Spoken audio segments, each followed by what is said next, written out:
मोहम्मद बिन अबू बकर। मूसा Ashari और अमर बिन आस के फैसले के बाद मुआविया अपनी मर्जी से खलीफा बन गया था, जिसमें अमर बिन आस ने मुआविया का साथ दिया था। असल में अमर बिन आस ये वो शख्स था जो दूसरे खलीफा उमर के ज़माने में इजिप्ट का गवर्नर था और सब इसकी गवर्नरी से खुश भी थे, मगर तीसरे खलीफा उस्मान ने इसे गवर्नरी से हटाकर अपने भाई अब्दुल्ला बिन साद को गवर्नर बना दिया था।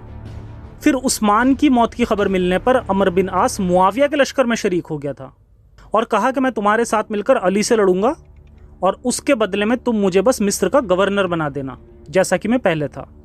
इसी के साथ वादे के मुताबिक मुआविया ने अमर बिन आस को मिस्र का गवर्नर बनने के लिए सैनिकों के साथ रवाना करा। इस मौके पर मोहम्मद बिन अबू बकर वहां का गवर्नर था और ये भी हजारों की सेना लेकर जंग करने के लिए निकल गया। इस पर अमर बिन आस के कहने पर इब्ने खदीज नामी शख्स और इसकी सेना ने लोगों को मारना शुरू करा। तब मोहम्मद बिन अबू बकर की फौज उसे अकेला छोड़कर मैदान में से भाग गई और इसके साथ सिर्फ कुछ ही साथी बाकी रह गए। जब मोहम्मद बिन अबू बकर ने अमर बिन आस को सामने से आते देखा, तब ये भी मैदान छोड़कर भागने लगा और शहर के मकान में जान बचाने के लिए छुप गया। बाद में इब्ने खदीज ने इसे ढूंढ निकाला। मोहम्मद बिन अबू बकर बहुत प्यासा था। वो कहने लगा, मुझे पानी दे दो। इस पर इब्ने खदीज ने कहा, अल्लाह मुझे एक कतरा पानी ना पिलाए अगर मैं तुझे पानी दूं। तुमने उस्मान को पानी पीने से रोक दिया था और तुमने फिर उस्मान को रोजे की हालत में शहीद कर दिया था। मैं अब तुझे उस्मान के बदले में कत्ल करूंगा। मोहम्मद बिन अबू बकर ने जवाब दिया कि तेरा उस्मान से क्या ताल्लुक?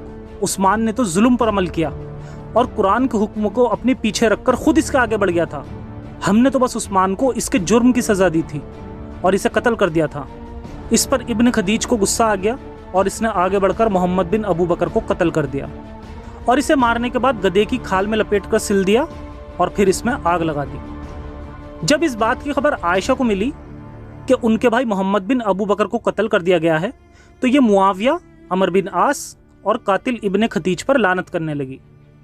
इस वाक़ये में आयशा का करैक्टर बिल्कुल ही कंफ्यूजिंग है, क्योंकि खुद आयशा उस्मान को कत्ल करने के लिए कहा करती थी, मगर उस्मान की मौत के बाद उसे मासूम का दर्जा दिया और फिर अली के खिलाफ जिहाद करने लगी और फिर जंग के बाद कहा कि काश मैंने कभी अली से जंग ही ना की होती। और उसी तरह ये मोहम्मद बिन अबू बकर पर भी लानत किया करती थी, क्योंकि वो उस्मान का कातिल था और अली का साथ दे रहा था। मगर उसकी मौत के बाद आयशा ने मुआविया पर लानत करना शुरू कर दिया।